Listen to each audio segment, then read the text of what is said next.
You're just in time for trending news here on Lookuptv. My name is Brian Amoai. Now, Deputy President Gachagua has said that he is positive that reforms in the coffee sector will materialize and soon farmers will enjoy the much-deserved returns.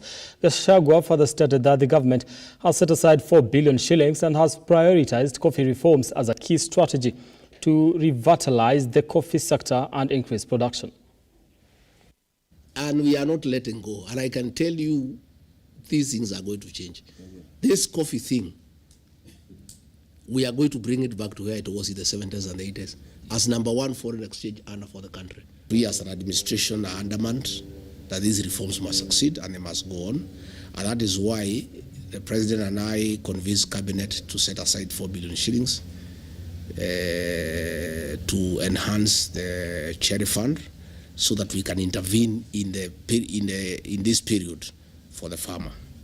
And I am happy that you have come up with a formula of how now we can intervene in the market. This thing we must win because it used to work then. And nothing has changed. The farmers are the same, the soils are the same, the environment is the same. It's only when we liberalized, the private people came and then they should change the farmer. What I want viongozi muambie wakulima watulie tu kidogo. Unajua hakuna kizuri tapatikana rahisi. Na hii vita pia ni kali. Unajua watu wamekula watu 30 years watoa hiyo kitu kwa mdomo watakuuma. It's not easy, but we are determined and we are up to it. Now, Kenya and Romania have signed 4 MOUs in the field of agriculture, diplomacy and environment at State House Nairobi. President William RUTO has expressed confidence that the two countries will expand scope of collaboration to more sectors in future. RUTO and Romanian President Klaus Iohannis have resolved to work together and enhance their ties. We may kindly take our seats. President Iohannis and I have just concluded very fruitful discussions where we have exchanged views on the current state of our relations and our path to the future in the light of the challenges that exist in our globe. Will open new cooperation perspectives. To continue our discussions, I have extended an invitation to President RUTO to visit Kenya. Is an example of political stability and democratic transition in Eastern Africa, and moreover, economic, financial, transport and sustainable development hub for the entire region. Our consultations today have reconfirmed that we have joint topics of interest and similar positions toward global current concern. Now, dozens of tuk-tuk and boda riders paralyzed transport along the busy Kitengela-Namanga Road for 4 hours on Tuesday morning, protesting against unfair business competition from minibuses. Now, the operators claiming that the minibuses have taken over the Kitengela-Ole-Kisaju route, slashing the bus fare from 70 to 30 shillings, edging them out of business. Comrades power! Comrades power! Sisi tunaudhika sana na uongozi wa Bruce. Kwa sababu basi ni ya kufanya kutoka kwa Shimo kwenda Nairobi. Saa hii amepeleka basi kwa estate. Estate basi inabeba kutoka Cusco, inakuja Kenpipe along Namanga Road, Old Namanga Road. Hakuna kazi yenye pikipiki tunafanya. Ikifika saa 10, hakuna kazi tauni mzima. Sababu basi zinaenda express. Wamama wa samaki ndio wanalia. Asubuhi hatuamuki saa 11 kama kawaida. Tunaamuka saa 1 kwa sababu basi imeokota kila mtu. Ikifika jioni, Rembo Classic, KCY inasimama, National Bank inafanya kuwa stage. Kuokota watu 50 kupeleka mpaka Hola.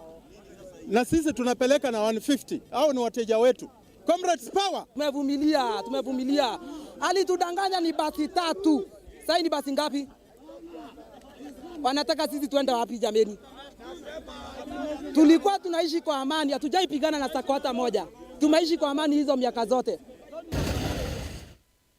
Now, the Council of Governors has urged the national government not to interfere with the workings of the Kenya Medical Supplies Authority, KEMSA, insisting that the authority must remain independent and accountable to its customers. Now, speaking as he opened a workshop for world players in the medical supplies chain at the Safari Park Hotel, the COG Health Committee Chairperson Mudhomi Njuki noted that there was interference from forces outside the medical supply agency that called the shots.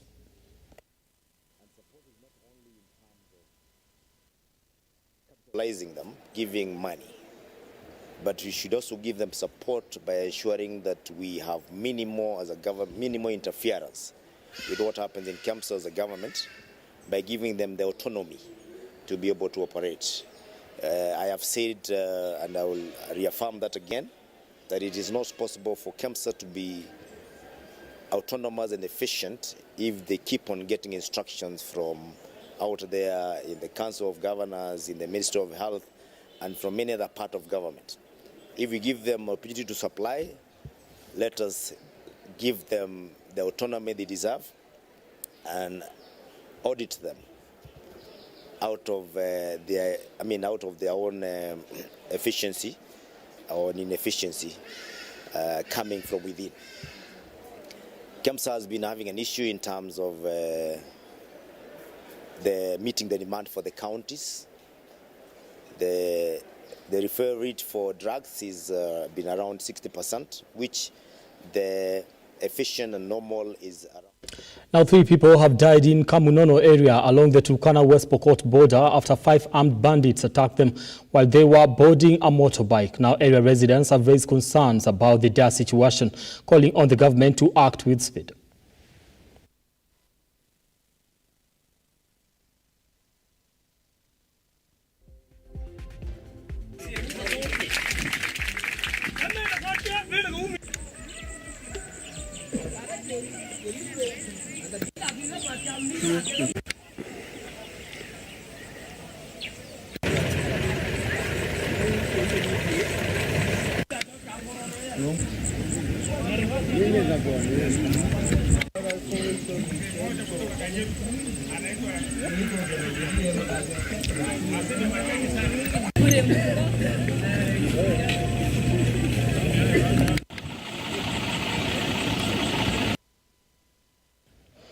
All right, now more than 30,000 guests are expected to attend the 21st Annual Lamu Cultural Festival set for November 30th to December 2nd.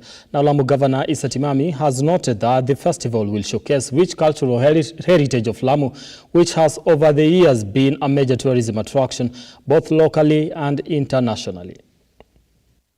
Lamu Cultural Festival is slated for the 30th of November, 1st and 2nd December 2023. And since I got re-elected, we held our first culture last year, and I believe it was very successful. We are hoping this year it will even be better than last year.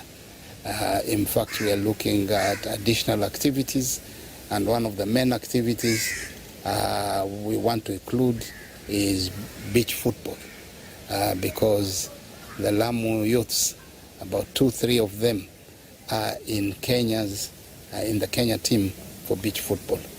And we recently concluded the Kiwayu Dau race, and for the first time we showcased beach football, and we saw there was a lot of enthusiasm and follow-up by members of the public. So that will be an addition. We also intend again to have a very peculiar triathlon, which includes swimming, running, and donkey riding. Hii cultural festival ni jambo ambalo litasaidia sana katika kuboresha uchumi na kuweka pesa mfukoni kwa wananchi wa Lamu. Tukiangalia transport sector, tunatarajia kupata wageni wengi sana, na hawa wageni watakapokuja watatumia magari ambayo magari haya wenyewe ni kutoka Lamu na kutoka area nyingine. Tunatarajia boti zetu zitakuwa zikifanya kazi kuleta watu kutoka Mokoe, kutoka airport na kuwafikisha Lamu, na pia kuwapeleka maeneo mengine ya burudani kama Shela, Araskitau. Kwa hivyo boti zetu zitakuwa zikifanya kazi. Hii ni ajira kubwa sana kwa watu wetu wa Lamu na mapato yataongezeka kwa watu wetu.